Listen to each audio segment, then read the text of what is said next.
Je reviens sur la question du colonialisme et de la décolonisation. Il y a une sorte d'asymétrie qui est assez problématique ici. Parce que les colonisateurs, au moment de la décolonisation, sont partis, notamment les colonisateurs blancs. Très bien. Mais en revanche, l'autre facette du problème n'a pas été résolue.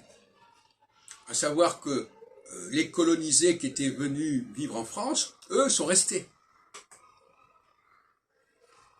Donc la décolonisation n'a pas été bien gérée, n'a pas bien été aménagée. Et on voit à quel point ça a été vrai. Il aurait fallu prévoir, lors de la décolonisation, qu'il y ait un départ massif d'ailleurs, des colons, des pieds noirs, comme on disait, c'est-à-dire des gens qui avaient des chaussures, en fait, au départ, c'est ça, et des chaussures en cuir noir, etc. Et il aurait fallu dire, bon, ben, en contrepartie, vous allez reprendre les immigrés qui étaient installés pendant la période où il y avait encore, où il n'y avait pas encore de décolonisation.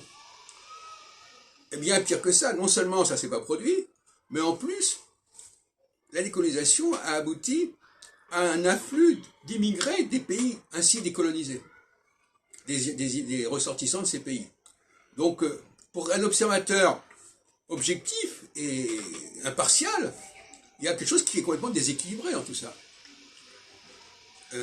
Et d'ailleurs, de manière générale, en cyclologie, il y a toujours un aller et retour. Il y a toujours un moment où on va de l'avant, un moment où on revient en arrière. Et le revenir en arrière, ça veut dire notamment la nostalgie, le Heimweh, comme on dit en allemand, la volonté de retrouver ses racines, les lieux de son enfance, etc. Et c'est ça qui crée un équilibre. Autrement, on est dans une sorte de constipation sociale. C'est-à-dire que ça va dans un sens, mais ça ne va pas dans l'autre sens. Et c'est ça qui m'énerve le plus, c'est que cette espèce de non-réciprocité, de non-flux et reflux, qui empoisonne les relations sociales et politiques.